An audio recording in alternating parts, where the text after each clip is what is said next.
Who's this guy? What are you doing? You'll draw attention to me. Okay. I guess he's not going to respond much. The torn banner bears the scratched-out icon of the disfavored. The army's original symbol has been lost to history, and Graven Ash has never ordered a replacement, preferring the blasted icon over all others. What is that up there? There's like a box way up there, but it seems out of reach of actual gameplay. Stow your weapons, or we find out how long a man screams before hitting the ravine below. Cornered between a precipitous drop and a band of angry soldiers, the Oathbreaker warrior holds a disfavored officer at knife point. Its name is Pelo Tyrell.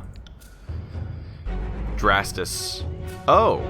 Drastus is not some sort of deity. The guy wasn't like calling down a name or anything. That's literally just the leader of their leader, right? That's the name of their leader right here. Okay.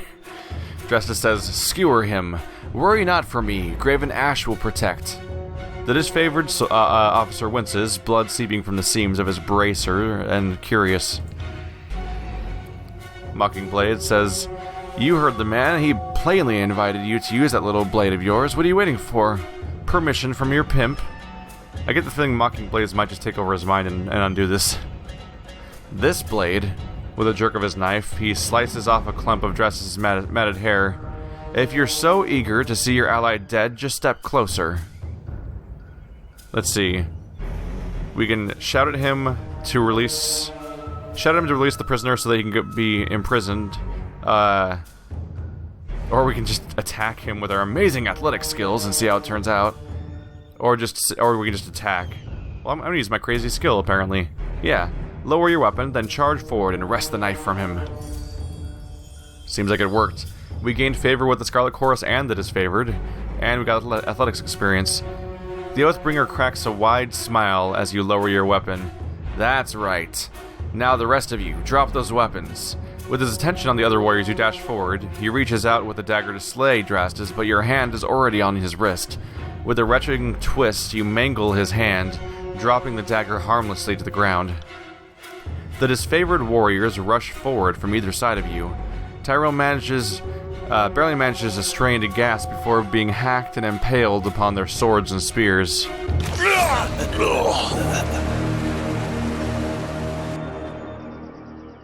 Kairos be praised. That Oathbreaker fought with the rage of Cairn himself. Drastus slides a trembling hand along the cut on his neck. "Thank you, Fatebringer. I thought today was my last." So here's Cairn. Cairn, the mountainous archon of stone. Cairn, stone, okay. Accompanied the disfavored on the conquest of the Tears. His temper and proclivity toward destructive solutions often branded him with a liability to the otherwise orderly takeover, but his powers were not easily dismissed. During the Azure campaign, Cairn went on a rampage, declaring himself independent of Kairos and the conquest an unlawful sham. Kairos drafted the Edict of Stone to put an end to the rebellious Archon, and his petrified corpse rests in the ruins of Azure to this day. So the Archon of Stone's dead. Okay. I don't know if we actually covered that during the... Did we cover that at any point? I don't think that came up during the prologue. From the look of it, guess they thought it was swamped. If they swamped the pass, maybe one might make it out? We found a few scraps of parchment on the bodies. Drastus holds a handful of crumpled parchments for your inspection. Literacy is rare in the Northern Empire, where the disfavored are born and trained. Time spent reading and writing is, after all, time not spent sparring and reading one's body for battle. So he has parchments, but he doesn't actually know how to read them, because their entire kingdom is unlikely to know how to read. Distressing, sure. A student of letters such as yourself should be able to make sense of this. All that training and Graven Ash doesn't teach you to read. The commander stares at you, unamused. Gained wrath with the disfavored. 1%. That's negligible. I already have a pretty high percentage with them, honestly. Probably because of that prologue stuff. Let's examine the parchment. Repeating the same messages in different written scripts, the parchment explained the Vendrian Guard's desire to overthrow Kairos' Archons and rout their armies from the tiers. The pages aren't addressed to any specific reader, but rather openly invites all who remain loyal to the Younger Realms to gather at Vendrian's Well. Younger Realms probably talks about the Old Kingdoms. The realms of Azure, Apex, Stalwart, and Haven are collectively known as the Younger Realms, and together they represent the major political faction of the tiers. For centuries, the Younger Realms have battled amongst themselves for control of the tiers, with every realm having been at war with each other at some point in memorable history. This lack of unified resistance allowed Kairos' armies to swiftly conquer the tiers. Recruitment material. They were trying to bring more traitors to the fight. Well, from the look of it, we kept them from slipping out of the city. Whatever they hoped to accomplish, I think their plan died here. The Archons are expecting you. When you're ready, leave by the gate for the southeast and follow the trails downslope for a few hours. You'll see the campfires leagues away. Can't miss it. Alright, problem solved. And I get to loot his body. Useful. Everyone just kind of scatters. Let's take a look. Quick finger bangles. Oh, they give you haste. Take a look at that. Sigil of distant. I'm one lore away from it. That's kind of hilarious, actually. Fish and... ooh. That was new. Honor Guard's Bronze Faux. Two-handed.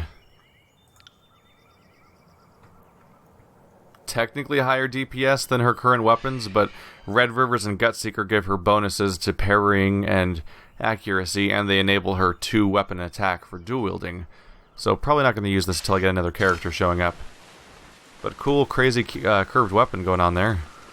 Let's see, I found the... there it is. We should set up our formations a little bit.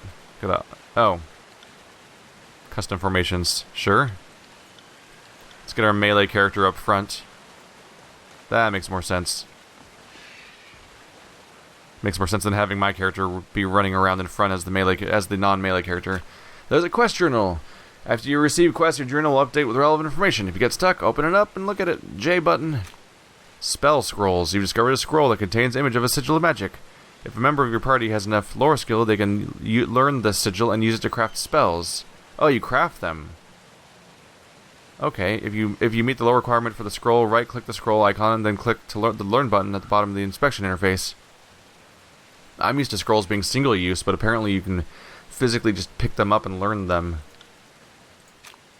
Talking with companions. Oh, that's the dialogue button we saw. Okay, that makes more sense. Once a companion joins your party, you can talk to them at any time by selecting the conversation icon of their portrait. Each companion who joins will have important information about the world of Terratus and their own opinions of the factions and situations you encounter. Knowing how they feel about events will allow you to make choices and build your reputation for each companion. Companions also interject their opinions into conversations you're having with other characters. How you respond to their statements will alter the reputation with that companion and others in the party. So when she remarked on that on the scrawling on the tent, that's what was going on. Is this was activating, but I missed the dialogue option. Couldn't help but notice how you were eyeballing the disfavored symbol littered around camp. It's hardly a symbol, just a scrawl. That's true, but it used to be the pride of Graven Ash's Legion before Kairos made them deface it. What happened? Word has it that Ash has been under more scrutiny than the other Archons, seeing as he took a stand against Kairos in the past. Even though he bent the knee in the end, that doesn't place him above suspicion. Kairos and the other Archons keep him on a tight leash. So the lore of that is, before he bent the knee to Kairos, Graven Ash rallied his legions against the Overlord's authority. His prowess on the battlefield ingratiated him to the Archons, who welcomed him into the ranks in exchange for his obedience. Ash's troops impressed the growing empire, but Kairos made them sacrifice everything they were up to the point Ash surrendered. They've been disfavored ever since, and fighting to earn back their honor. So that's why they're called the disfavored, because of their original defeat that led them to being in this group, and the part where they had to delete their own history, more or less. I guess that's why you don't cross the Overlord. Kairos holds a grudge with a mean jealous streak. Actually, I have other questions. Go on. Verse nods. What do you need? Are you a spy for the voices of Nerat? Verse regards you with an unreadable expression. Her mismatched eyes look at each other, each of yours in turn. Insufficient reputation, so the question doesn't work. I mean, does it even matter? You have to decide for yourself whether or not I'm worth trusting. Is keeping me along worth the risk that I'll spill the occasional word about it, about what you ate for breakfast? The voices of Nerat is the Archon of secrets, not the Archon of honesty or fair dealings. If you don't assume that everyone already reports to him, you're not being careful enough. Probably a good point. What are your thoughts on the disfavored? A warren of self-entitled children so bound up in delusions of honor, they are likely to hang themselves by their own standards. I wish they had stayed in the Northern Empire where they belonged. Then we could get some real work done in the tiers. Do you think that the disfavored have a chance to succeed in the tiers? Speaking as one of the exceptions, most of the tiersmen are pushovers. The people of Stalwart seem capable enough, though I have my doubts. You might call them the disfavored's best challenge. Even if they succeeded, it might be too late to redeem themselves. The chorus have already impacted the conquest more than the disfavored have, or likely ever will. What do you think of their leader, Graven Ash? I've seen enough of that high-minded braggart to know he's all duty, nothing but a charismatic, broad-shouldered scarecrow. He calls himself the Archon of War, though by the way he stalls his forces waiting for a better strategy to present itself, you'd think he's afraid of battle. That's actually a strange statement to hear, considering that previously his organization just charged directly into a tornado of limbs. You would think that someone more deserving would take Ash's mantle from him, but the disfavored have this cult of personality built around their great general. In their eyes, he can do no wrong. What about Ash's connection to his troops? Graven Ash protects. His shoulders keep harping on those words like they mean something. I don't deny that the disfavored can take a few lumps on the battlefield, but that only speaks to their thick-headedness. If anything, it's only true because his soldiers place that much trust in him. I've seen the power of suggestion do stranger things to people.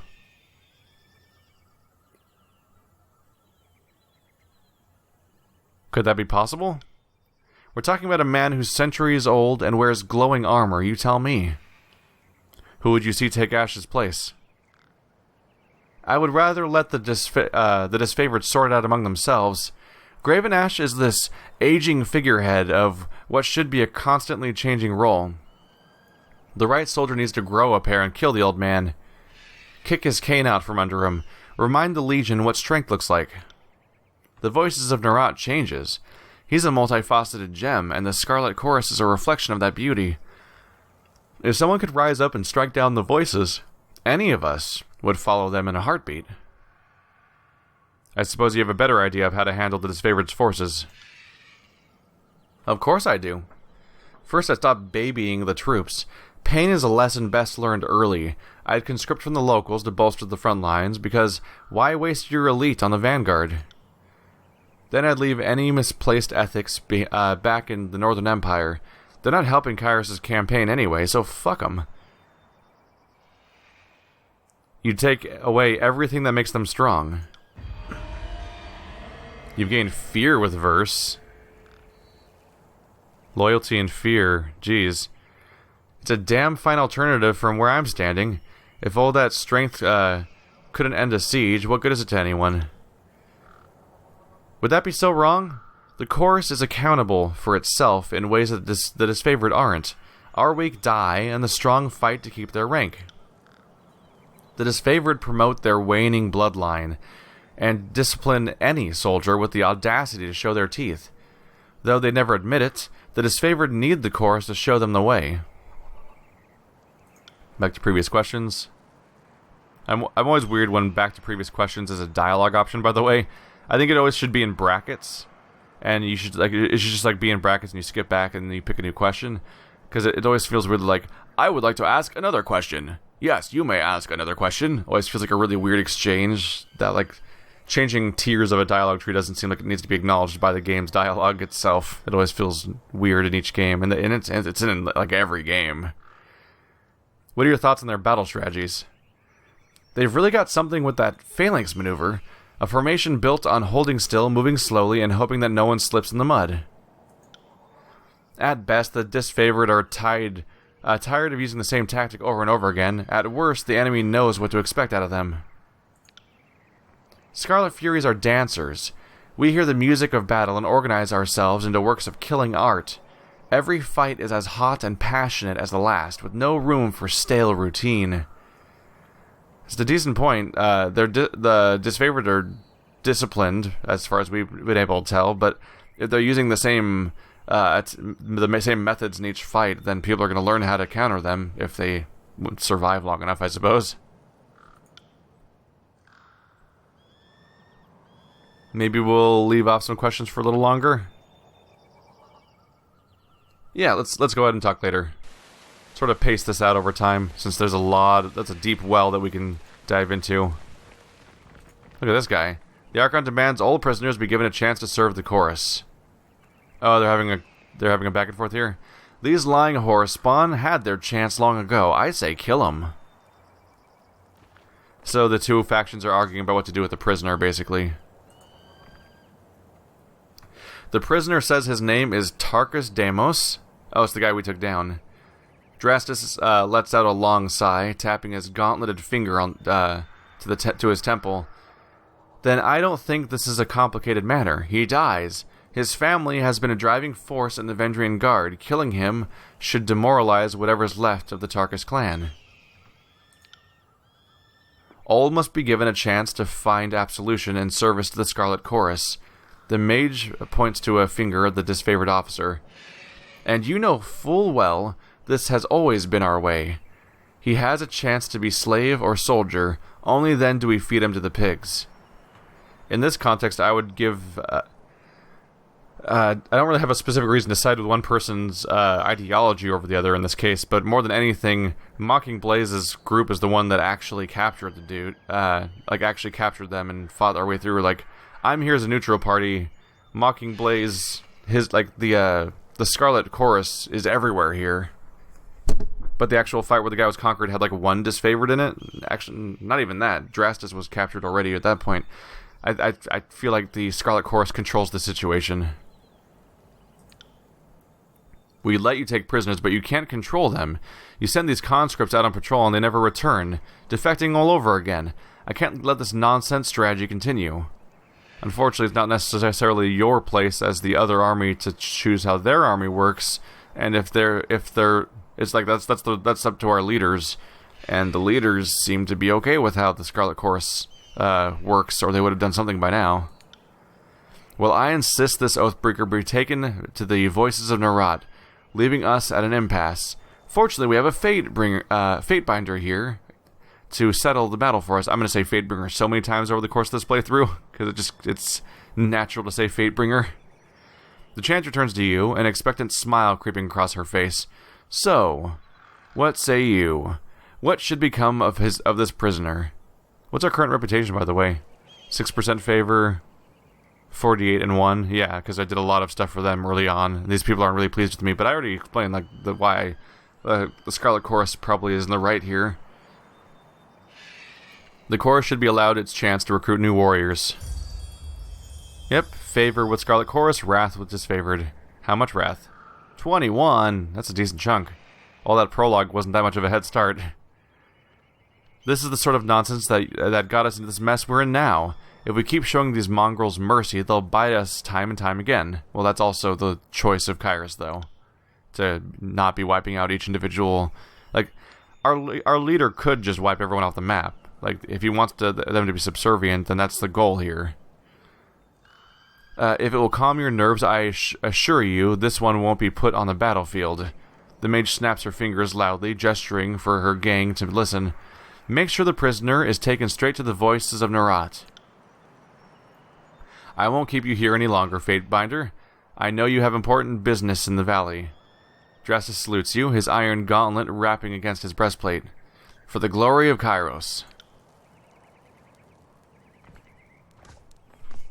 Well, decision made.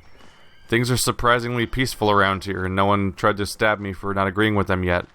Which in itself is kind of a surprise. So you can actually talk to everyone here, too. Right.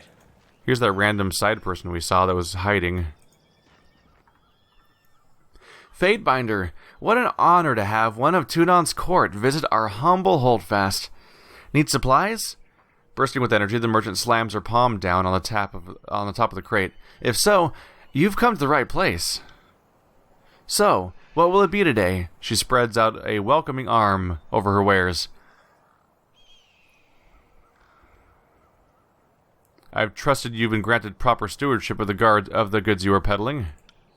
Well, you see, Fatebinder, the merchant cranes her head to the side, scratching her neck. I think so. I've been handed these bits of scripts. She reaches across the stack of provisions to snatch a scroll case, but I'm not a woman of letters. Numbers are my strength, as you can well imagine. That's actually pretty amusing to me that this situation, this world is so illiterate that even the merchants get things that are supposed to tell them whether or not they can do things legally, and they can't even read their own licenses. That's a mess. I'm sure that's all in order. Don't particularly care. Well, naturally, she winks. Just because we fight dirty doesn't mean we trade dirty. Well, most of the time, at least. How's trade? Well, this is a servicing posting, so no profit up here in the pass. That's Harshian Bronze's orders, but when we march out to the valley, I'm back on my own schedule, and here's hoping that this year's a good one. The Overlord forbids the extortion of the pathways. Good thing, too, 'cause in years past I'd lose most of my profits to tolls. Couldn't turn a copper if I tried to haul long distance. Let's see what you have. Okay, so the currency types here are copper rings and bronze rings. We have a ring-based economy, apparently. Iron, and camping supplies. That's a different category altogether. So the tier are copper, bronze, and iron. Okay. They have a bronze javelin here, but I've already upgraded from that. It looks like it's basically all the starting equipment you can get at the beginning of the game. And there's some sigils here. Requires Laura 15. That's Sigil of Lightning. It says core, which I think might mean... Wait, these are called accents. Magical accent which slightly increases the duration of a spell. Oh. So timeless form means that it adds duration to an existing spell. That's neat. Whereas core... So the magical core spell just means it's an actual spell and not an accent, not an augment.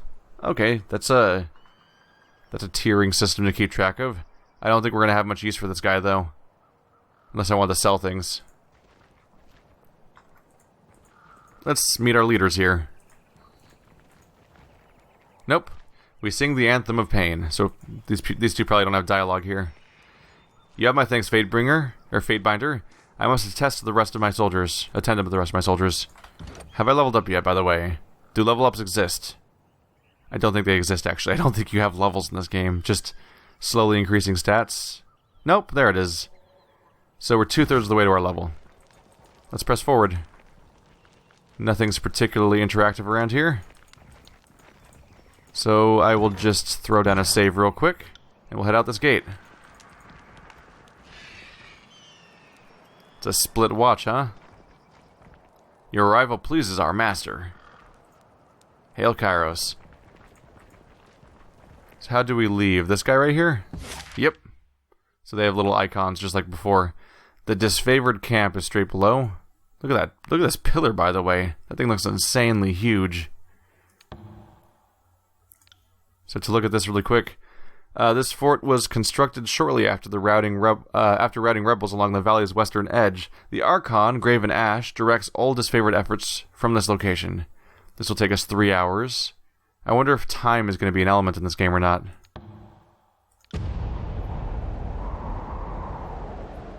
Nothing appeared to happen along the road. And here we are. down the southern corner. Does this whole thing scale, by the way? It does not. Okay. So the map maintains aspect ratio as you drag it around. So specific ratios that'll work better. I don't know if they'll be different from maps to maps. Take what you can carry, but leave the cart. Otherwise, we seize you and your wares. This is robbery. This is Kairos' law. Should I talk to them? I can. It's a Crescent Runner. Hail, Fatebinder. The disfavored scout nods at your approach. Camp's on up ahead. Don't mind us, just clearing up the rabble. I still don't understand what I've done to offend, says Sterling Hagnon. There's a name. Which organization is this person? Lithian's Crossing. Oh, he's from my old city. I respect that these are now disfavored lands, and I'm happy to give the Legion a proper toll, but she's going on about trading rights. What nonsense is that? I'm not allowed to trade one thing for another? It's not like I'm selling weapons to angry peasants or anything of that sort. I can say you're on disfavored land with the warriors have every right to kill you. You should be thankful.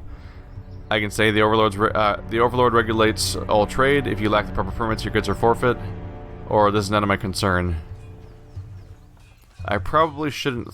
I don't think I'm keen to go straight into threatening. But, yeah. The Overlord regulates all trade. If you lack the proper permits, your goods are forfeit. A trade permit? Well, how was I mean, to whom would I speak for such a thing? Not us, and not our problem. Maybe march your butt to Bastard City and plead your case before Tunon, but we'll lighten your burden and relieve you of your wares first. That should make the long trek a bit more bearable. Let's see. Oh yeah, I am a fate binder, so we could do this kind of thing in front of me instead. Yeah. Anything to be argued before Tunon may be argued before me. Lost favor with the disfavored. Yay!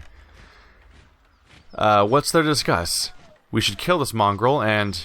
The warrior pauses, placing her hand in front of her mouth. If the Fatebinder wishes to weigh in on the matter, courtesy demands we listen. The soldier clears her throat, looking at you expectantly. This is a disfavored matter, but I know the agents of the court do so love to throw their judgments around.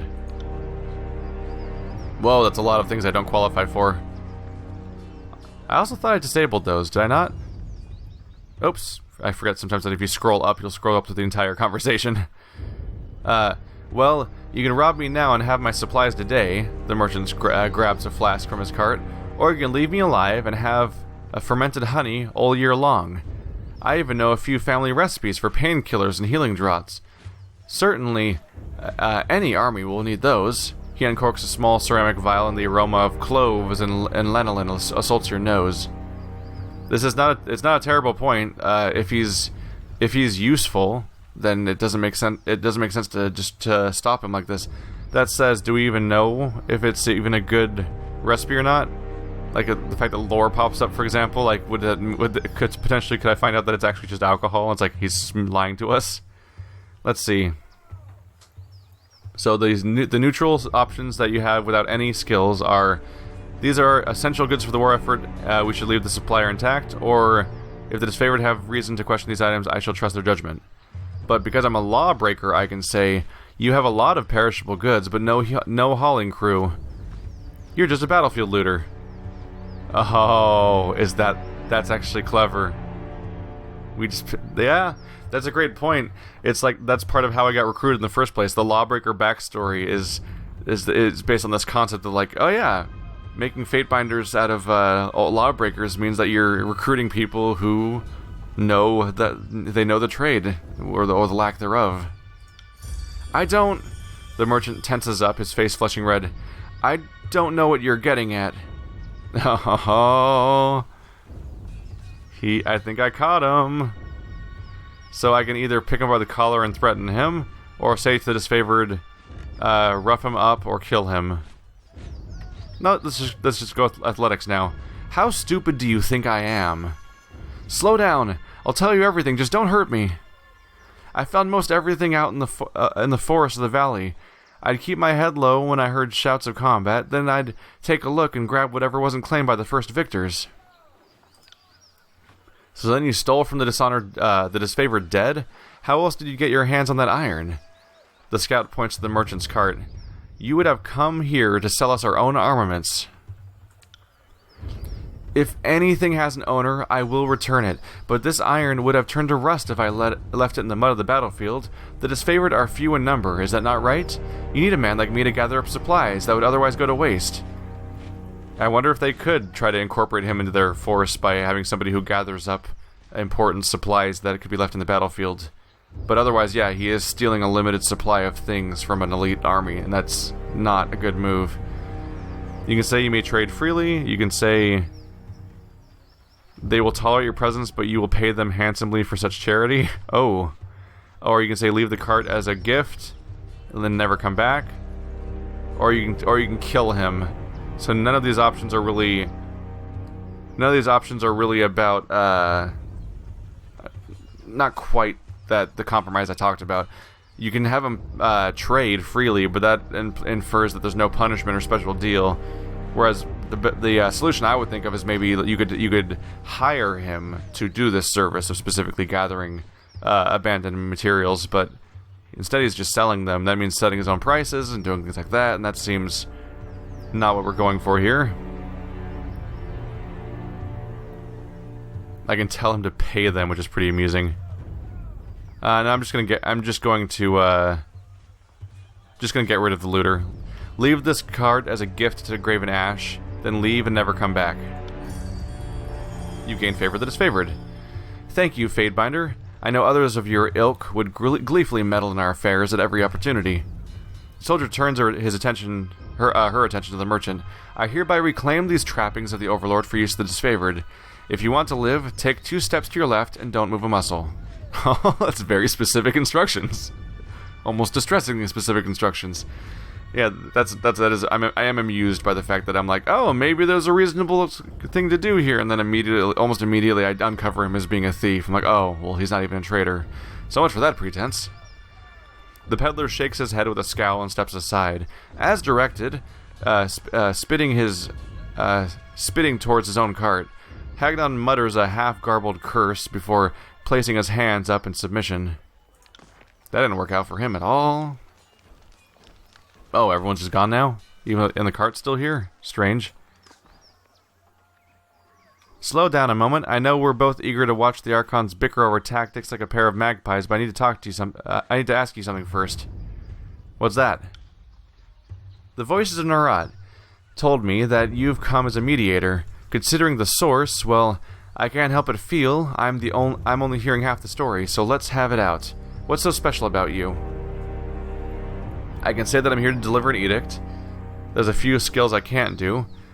I can completely stonewall her, ask her why she's suspicious, ask what else the voices have told her, and so on. Let's start with suspicions. Why are you so suspicious? It's just a feeling I've got. When the Archons are together, the air gets as taut as a bowstring. I can't help but think that no amount of compromise will get them seeing eye to eye. So why invite a mediator from Tunon's court? It doesn't add up. Why do you think the Archons are at odds? I've been with the Scarlet Chorus here since the early days of Conquest, so I can say it's been building for a few years now. There's an energy about those two, like a pair of storms moving to collide. I heard tell that Graven Ash and the Voices of Narat shared some bad blood in the Northern Empire, but I don't know any of the particulars. Let's see here. I can say that if they're unable to put the past behind them, they're unfit to command, or I can say, by my authority, the Archons will fall in line. Let's see. Yeah, it's a decent point, just that I can just pull rank. By my authority, the Archons will fall in line. Loyalty with verse. Pumping up. That sounds like exactly the attitude to to set this campaign in the right direction. I don't envy you the task of getting them to cooperate, which sounds about as easy as teaching a tornado to heal. At least you sound like you know what you're doing. What else has the voices of Nerat told you? Only that I could find you in the Edgering ruins. Truthfully, I could have picked you out of a crowd. You're the only one of us who hasn't spent the last few months bathing in the stink of the Matani River. She laughs, but there is a forced nature to it. She's fake laughing about the despair of having to deal with a stinky river for all this time. So should I just come out and say that there's an edict, which then means that that will reach the Whispers and that could get us in trouble? Or should I keep it a secret? That's a mixed thing. Yeah, I wonder if I should come out and say it and then risk it getting out when she could be a spy, or do I keep it a secret and risk a big showdown later? You know what? I think I might go on keeping the edict a secret if it's possible, because the edict is supposed to kill everybody if this conflict isn't resolved, and I kind of want to see if I can solve the problem without even raising the edict in the first place as an issue. But I don't know if that's even vaguely possible, but I'm curious. I have nothing to tell you. You've gained fear with verse. 24%. Oh, we're tier 1 now. That's a lot. Alright, if you say so. You're walking with this weight pressing your shoulders, and I thought you could use a reprieve. I really ought to be meeting with the Archons. I just gained loyalty for saying the nicer option of those two options. Now I'm tier 1 loyalty. The war tent is just past the center of camp. She nods towards the northeast. One last thing. Be careful around these disfavored types. They take their work seriously, and most have suffered too many blows to the head. Let's see, so I can't get into that because of subterfuge issues, and nothing else seems interactive here, despite there being an entire cart of supplies. It would be funny if I was like, no looting, and then I just loot all the non-loot. Hello? They don't really seem to want to let any people in here.